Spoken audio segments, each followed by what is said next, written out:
It's YouTube Wednesday! Hello everybody, my name is Boston, and you're seeing me paint up these eyeball prosthetics here. We got a custom order from a customer who has this prosthetic of the eye popping out that's pretty essential to the character, so we're working on that today. To show the difference of like what white and what flesh is. So right now we are just getting down a base layer. We're not doing anything super detailed for a little bit, actually. We're just color blocking out. So I'm putting splashes of color where I know I want it. I'm not being super particular about anything. And you can see I did the flesh on the flesh and then the white on the eyeball. So I'm impatient, so I'm heat gunning it. You have to be careful not to get it too hot or it will crack, but it does work pretty well for speeding up the process. Next, in our color blocking here, we're going in with that pink. Again, not being super careful about where we're putting it. I just want to get it in the general area of where I know I'm going to want that base color. Again, we're going to be painting over most of this with different washes and different layers. So we're not being super particular, not being super clean. You just need to get that color down so it can shine through all of your other layers. Again, heat gutting it. Speeds up the process quite a bit, especially for small stuff like this.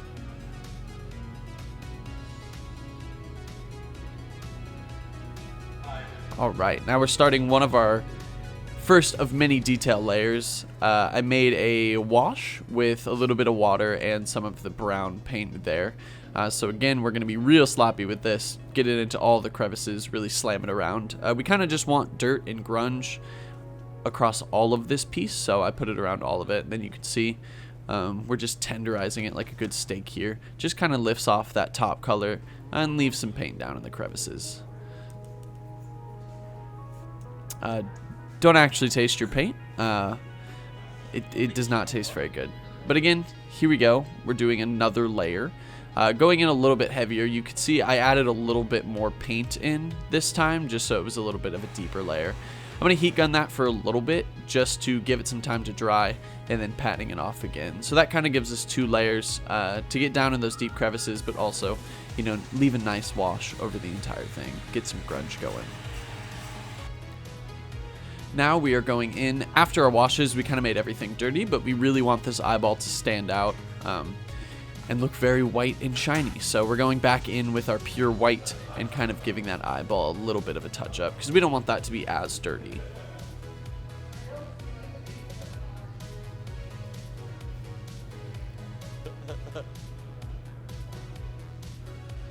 Giving myself some new Dark Hour merch here. I'll have to talk Alan into it, but it may be coming soon. Next, we're going to go in with our Rue Blood. So we're really going to lay this on heavy. Again, that under layer of magenta wasn't for the color. It was just so that we had a backing. If we did white under this, the color wouldn't come out as rich and as bloody. So it's usually good when you're going in with a layer of blood to try and think about what color you want underneath it, just to help it enhance it. Now here we're taking one of our blue brushes, our small square paint brushes, and kind of just beating down that head so we have, you know, a very prickly outer. It's kind of like a porcupine. So I'm just using that to give us some of the blood splatter. Since this is kind of a controlled, you know, bloody area, we don't want to take it and fling it on it. So this just kind of allows us to manually control where we get that blood because we don't want this whole piece to be covered in blood. All right, now we're going in with the airbrush. So we need to start putting that color down for the eye. We're going in with a green here, just kind of getting that iris starting to build out the shape.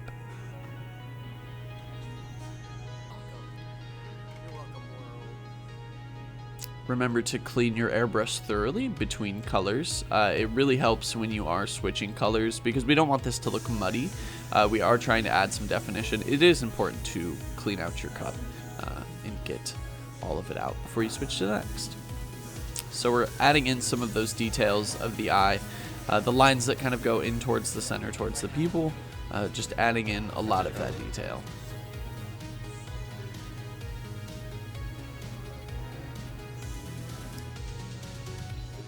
And then just laying on the pupil here, nothing crazy. You kind of just hold your airbrush still and pull back to get the size of the pupil that you want. again, cleaning that out and getting the dark color out so I can switch.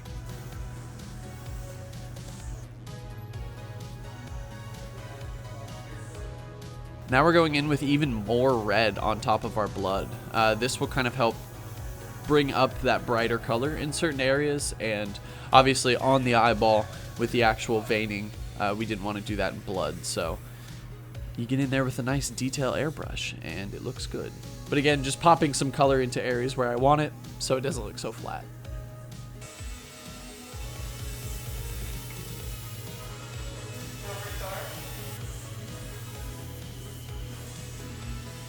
And right here, I'm just giving it some red flare on the outside. If you look at any human eye, there is a little bit of a red hue towards the edges, so we're just kind of achieving that. And then going in here and doing some more of the detail veining.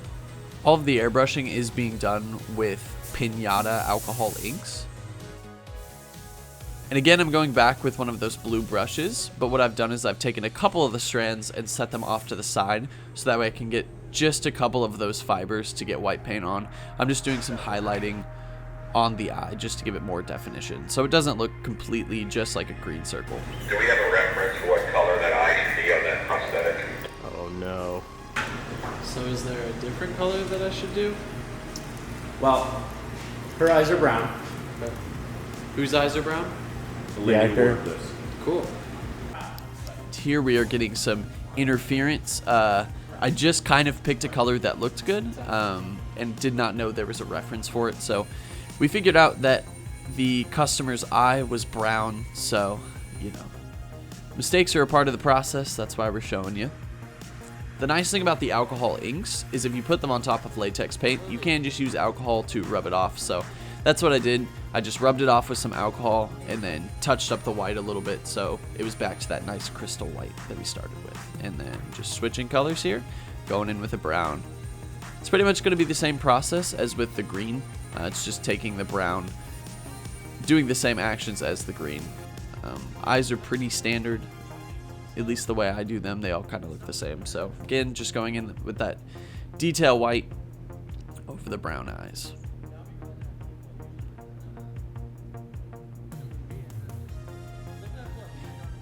You can see that one fiber just allows us to get those really, really sharp lines that I couldn't with any other brush or an airbrush.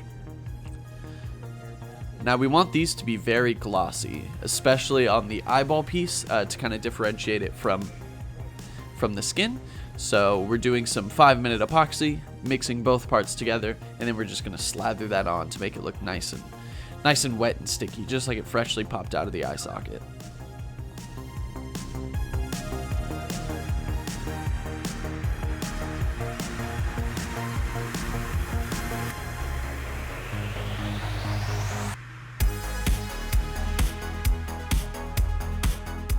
And there we go. You can see how they look. They're nice and shiny and look pretty realistic, which is what we're going for with a prosthetic, because this is going on someone with real eyes. So thank you guys for watching.